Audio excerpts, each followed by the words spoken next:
Hello, I'm April Rubio, and this is my video presentation for my interview with licensed clinical social worker Amanda Rourke. Amanda Rourke has her bachelor's and her master's degree in social work. She treats people of all ages and diagnoses. She very much loves her work. And I chose to interview her because she is the professional that is helping me to sort through all the issues that this degree program has brought up for me. I'm going for my psychology degree in crisis counseling, and it has brought up a lot of trauma, a lot of things that I had yet to work through. And when you have writing assignments where you're focused on how trauma affects the brain, and then you're finding research for that, and then you're writing about it, and that's bringing up issues for yourself. I had to do the deepest, most quickest dive into that trauma to resolve some of those issues for myself to then move forward with my schoolwork. And so I found Amanda, and she's been very instrumental with me on that. So in that process, I utilized therapeutic writing and talk therapy with her in the office. And so when I told her that I was doing this assignment, she was very excited to help me with it. She was very excited to answer my questions and to encourage. And this, she used this as an encouragement to help me to further work through what I'm going to be doing with this degree program. So I asked her what her clinical duties include. And she said that she meets with a minimum of 25 clients in a week. That's a lot of people. She facilitates biopsychosocial assessments. She provides clinical diagnoses. She creates treatment plans and facilitates clinical interviews. She is trained in cognitive behavioral therapy, psychodynamic therapy, talk therapy, trauma therapy, and play therapy, for a few examples. She loves working with children. That's her specialty. But she is open to working with everybody, but she loves working with children. She loves working with children. That's her favorite. She is skilled in active listening, and she teaches coping strategies, and she creates safety plans. One of her favorite things to do is the meditation exercise. Let's meditate. Let's listen to some music, and let's meditate. Let's focus on our breath and breathing techniques so that we can be mindful of ourselves in this moment, because the trauma that's being triggered, it is in the past. It's not right now. And in doing those breathing exercises and the mindful exercises, her clients, we've done this together, although I do have some issues with it. Seems a little new agey to me.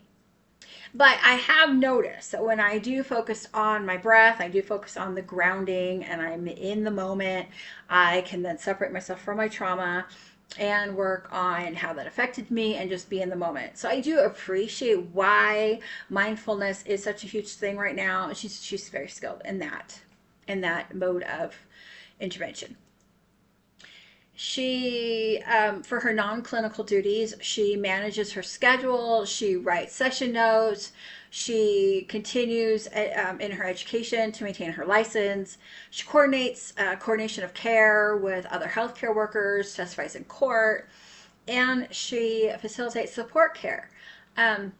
She brings interpreters and things like that when her client needs them. Amanda is fulfilled by helping her clients work through their mental health challenges, overcome their trauma, grow as people, grow as a person, implement those learned strategies that she did work so hard to teach them. And she especially finds fulfillment when they find joy and success. She loves it. It's her favorite thing in the whole world to help a client to discover their own capabilities, their own skills, their own abilities, and then to take responsibility to then move through and take responsibility for their life and move forward and be that person in their life who has a measure of locus of control. She really likes it when I bring up my the research that I have done in this degree program. I shared with her the research that I found on traumatic brain injury in children and how that affects the amygdala and the hippocampus, the regions of the brain that control and regulate aggression and aggressive type behavior. I shared with her all that research because it was not only do I love the research, but it was also triggering for me. And so we kind of talked about it from both sides. But she loves that. She loves sharing the books that she finds and the research that she finds. And I love finding the books that I find and the research that like I have loved talking about this degree program with her. And it has also helped her to see like maybe gaps in her skill set. Oh, I should have a training class in that. Yay. I got her my PTSD textbook. She very much appreciated that. And so that is something that she's really enjoyed um, in her working with me specifically. And I'm hoping that other people do that for her too, because she appreciates speaking to me and helping me to work through, and she does appreciate some of the I I'm gonna be really honest with you. I have tried to work through and tried to implement, um, teach myself some of these techniques, and she has allowed me to do that. So sometimes in a session, I will say, okay, I try to put up the mirror for her, and I say, okay, I see this about you, and you're saying this to me, and then she will.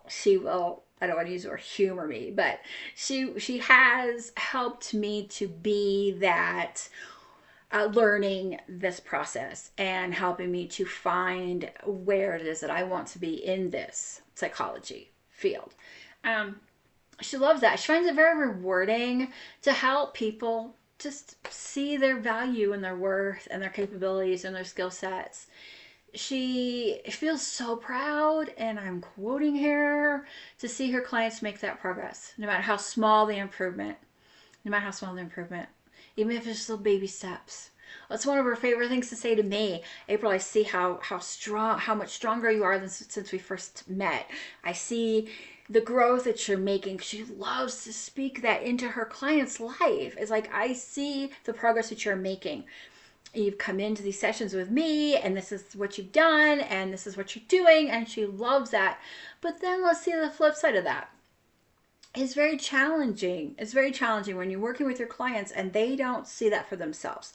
She spends so much time trying to help her clients to see that they have those capabilities, that they have that skill set, that they have that ability.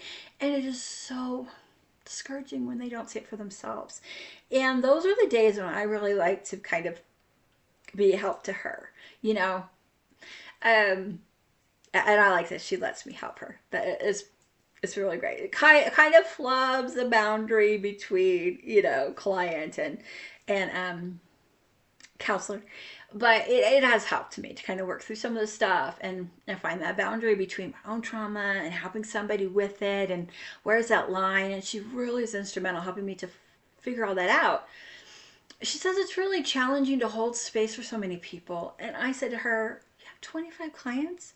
See, that is why I don't want to be a therapist. That is what I've discovered at the end of this degree program, is I am not cut out. I am not cut out to hold space for so many people. I asked her, how do you do that? How do you have client after client after client, and you have to speak to them for them, and you have to maintain the continuity of their program and the interventions and see what works, and you have to do that for so many people? And she said, you know what? It takes skill, it takes time, it takes practice. She utilizes supervision. She says that's been really helpful to her, having supervisors when she needs it.